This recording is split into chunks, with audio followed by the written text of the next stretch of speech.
Hello বন্ধুরা, আজ আবার তোমাদের জন্য নিয়ে এসেছি সেকেন্ড সেমেটিভ পরীক্ষার কিছু তোমাদের অঙ্কের কোশ্চেন। এই কোশ্চেনগুলি তোমরা মন দিয়ে করবে। কিছুদিনের মধ্যে তোমাদের পরীক্ষা শুরু হবে। এই প্রশ্নগুলির উত্তর তোমরা ঠিকঠাক মনে রাখবে এবং পরীক্ষায় লিখে আসবে। সম্ভবত এই প্রশ্নগুলি তোমাদের পরীক্ষায় আসতে পারে। তাহলে আমরা চলে যাব। প্রথমে কি প্রশ্ন আছে আমরা দেখে নিই। 1 নাম্বার, সঠিক উত্তরটি টিক চিহ্ন দাও। মানে তোমার এখানে যে উত্তরটি তোমাদের সঠিক আছে সেই উত্তরটিতে তোমাদেরকে এই রাইট চিহ্নটি দিতে হবে। তাহলে আমরা প্রশ্নে আসি। কয়ের কোশ্চেনে আছে, এই ছবিটি দেওয়া রয়েছে দেখতে পাচ্ছ। এই ছবিটিতে বলছে বাহুর সংখ্যা কটি। এই ছবিটিতে কটি বাহু রয়েছে? বাহু মানে এখানে হাত কটি রয়েছে?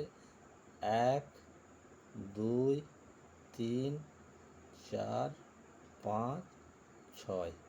তাহলে এই ছবিটিতে বাহুর সংখ্যা 6টি, এখানে রাইট চিহ্ন। দ্বিতীয় ক্ষয়ের প্রশ্নতে রয়েছে এক জোড়া। এক জোড়া সমান একটি, দুটি না তিনটি? এক জোড়া মানে তোমরা জানো সবাই দুটি।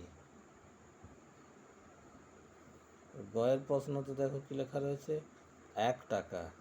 1 টাকা সমান 200 পয়সা, 100 পয়সা, 300 পয়সা। 1 টাকা মানে 100 পয়সা। 100 পয়সায় তোমরা রাইট চিহ্ন দেবে। ঘয়ের প্রশ্নে আছে 1 সপ্তাহ সমান 8, 7, 9 দিন। তোমরা সবাই জানো আমাদের 1 সপ্তাহ মানে 7 দিন হয়। রবি, সোম, মঙ্গল, বুধ, বৃহস্পতি, শুক্র, শনি। 1 সপ্তাহ সমান 7 দিন। তারপর আসছি ওর কোশ্চেনে, 13কে 2 দিয়ে ভাগ করলে ভাগশেষ হয়। 13কে যদি আমরা 2 দিয়ে ভাগ করি তাহলে তার ভাগশেষ কত হয়? 2 দিয়ে ভাগ করলে আমাদের ভাগশেষ হয় 1। ছয়ের কোশ্চেনে আসছি, 11 থেকে 3 বিয়োগ যায়। 11 থেকে 3 কতবার বিয়োগ যায়? 3 3-এ 9, তাহলে 3 বার বিয়োগ যাবে তোমার। তাহলে 3 বারের উপরে তোমরা দাগ দেবে। 7টা 8-এর যোগফল। আমরা যদি 7টা 8 নিই তাহলে তার যোগফল কত দাঁড়াবে? এর দাঁড়াবে 7 গুণিত 8, তোমাদের হচ্ছে 56। 7 8-এ 56। বর্গীয় জতে আসছি, বলছে 8 বার 5 ঘর লাফালে হয় 40, 50, 30। তাহলে যদি 8 বার আমরা 5 ঘর লাফাই তাহলে হচ্ছে 8 গুণিত 5, উত্তর হবে 40।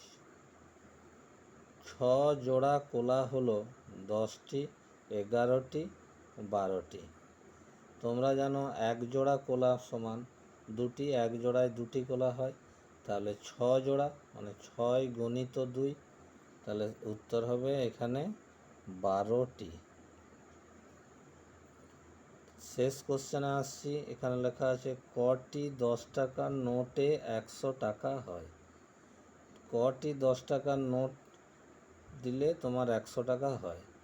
তাহলে এখানে কোশ্চেনে যেগুলি রয়েছে সেটি হচ্ছে 15টি, 10টি, 20টি। এখানে 10 টাকার 100 টাকা করতে গেলে 10 টাকার নোট আমাদের লাগবে 10টি। তাহলে উত্তর হচ্ছে তোমাদের 10টি। এইভাবে তোমরা অঙ্কগুলি সব করবে, অঙ্কগুলি সব মনে রাখার চেষ্টা করো। এগুলো পরীক্ষায় আসার কিন্তু সম্ভাবনা রয়েছে। মন দিয়ে পড়াশোনা করো। আবারও আমি ফিরে আসবো নতুন এপিসোড নিয়ে, এভাবে অঙ্কের ক্লাস নিয়ে। তোমাদের সবারই জন্য শুভকামনা রইল।